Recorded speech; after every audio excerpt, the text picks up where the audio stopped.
What's up, guys? Welcome back to Goshen's Games. I am Goshen, and today we are continuing our countdown of my top 5 Resident Evil games, which brings us to our number 2 game, Resident Evil 7. Those of you who aren't aware of, I guess, the history of Resident Evil 7, back when they made, or when they announced the new game for Silent Hill, which is now canceled, unfortunately. They did a demo called the PT demo. That demo was so highly received by everybody, by critics, by fans. The way that the demo played out, it was in first-person perspective, which was new to the Silent Hill series. And then on top of that, the demo itself was like a mini game. You had to figure out the secrets of the demo, which tons of people spent hours upon hours trying to figure out. And because of the success of the demo, the creators of Resident Evil then got inspired to do their own demo, which that demo was then called the Kitchen Demo. Little did everybody know that the Kitchen Demo, which was originally released for VR purposes, little did people know that the Kitchen Demo itself was actually a demo for Resident Evil 7. It was hidden within the name of the game, of the kitchen. I believe it was the T or something like that was actually in the format of a 7. And so when they officially announced Resident Evil 7 and they came out with the demo, which was free to download on PlayStation 4 before anywhere else, It's me. It's Ethan. they actually put a prequel or continuation to the kitchen demo within that demo. So you get to see what happened to the news crew prior to ending up in the kitchen area and basically being tortured and whatnot. With the demo, which was, I believe it was called the Twilight demo, or Beginning Hour, I'm sorry, the expansion to the demo, which the demo itself for Resident Evil 7 went through numerous updates, and each update had different names to it. The final update being the Twilight demo update, where it actually added more to the puzzle for the demo itself. The demo for Resident Evil 7 was the most downloaded game demo, whatever you want to call it, on the PlayStation Network. Critics, fans, everybody reacted so positive to that demo that it sparked further interest within the game itself. Now, the bit of the criticism that people gave for the game was the fact that it's first-person perspective, and it didn't seem to follow any of the storylines from any of the previous Resident Evils. But at the same time, people, myself included, actually praised the fact that they wanted to do a different story for Resident Evil 7, and they treated it kind of like a reboot, but not reboot at the same time. Hence, it still had the name Resident Evil 7 in it.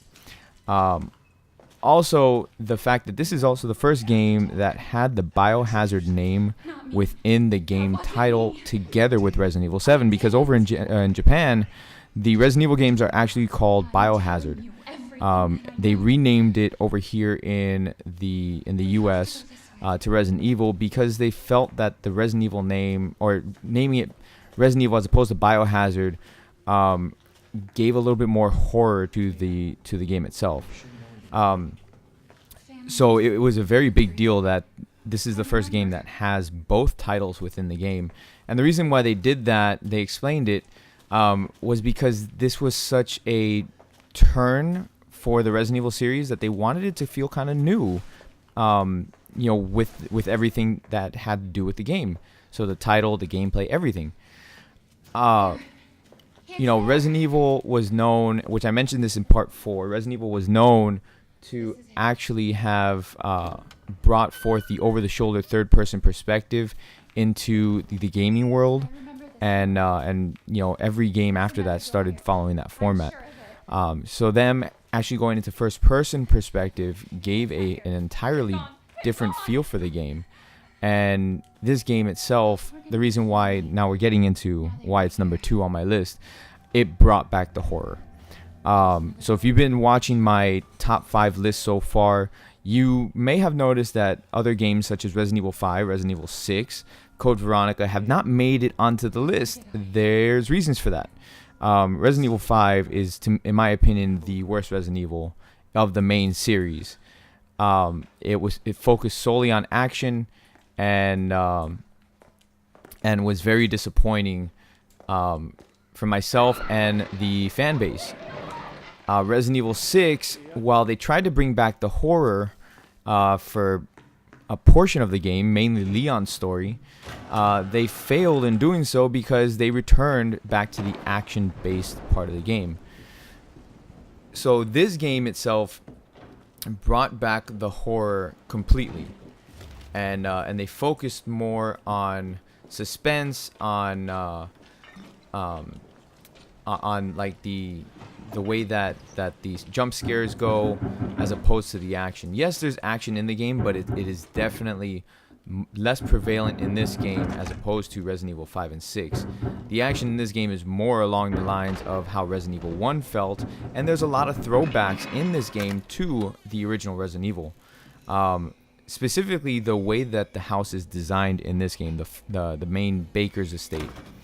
Hold on a second. I'm just gonna let this part go.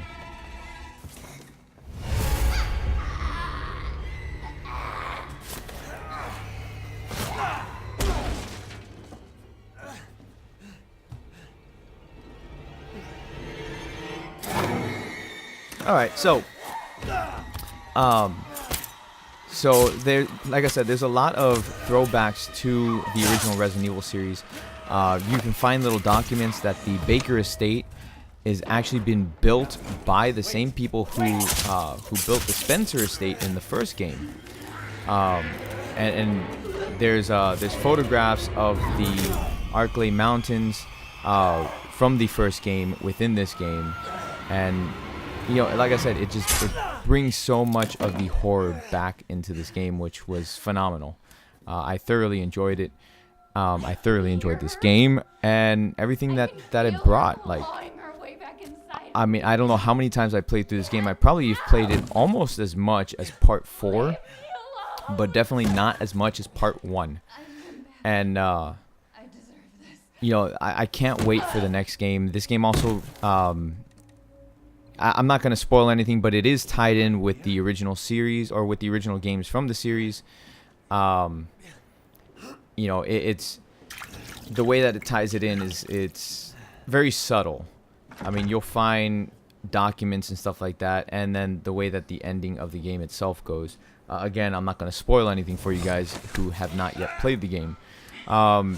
They also announced a free downloadable content, which we have not gotten just yet. I'm still waiting for it. It was supposed to be released on spring, but it's been delayed because the creators of the game were not happy with it, which was something different. It was. I was not expecting them to not be happy with their own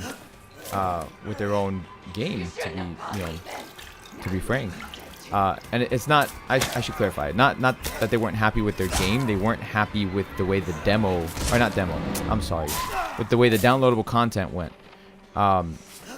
It was. They wanted to be able to do justice to the game because the way the fans reacted to the game itself. And I praise them for that. I'm so glad they didn't rush the DLC. For this game, because this game, as it stands, is a fantastic game. They do have DLC available. I believe there's actually 2 DLCs available. But the free one, which continues the story of it, is not yet available in the game. So we're waiting for that. But anyways, I'm gonna leave that here, and like I said, this is my number 2 pick on my top 5 Resident Evil games. So don't forget to hit that like button if you guys enjoy this. Let me know what you think, if this game deserves the number 2 spot on the list. And don't forget to subscribe if you're new. And I will catch you guys in my final Resident Evil top 5 video, which is next. I'm sure you guys can guess which one it is. So anyways, thank you very much for watching the video today, and peace out, guys.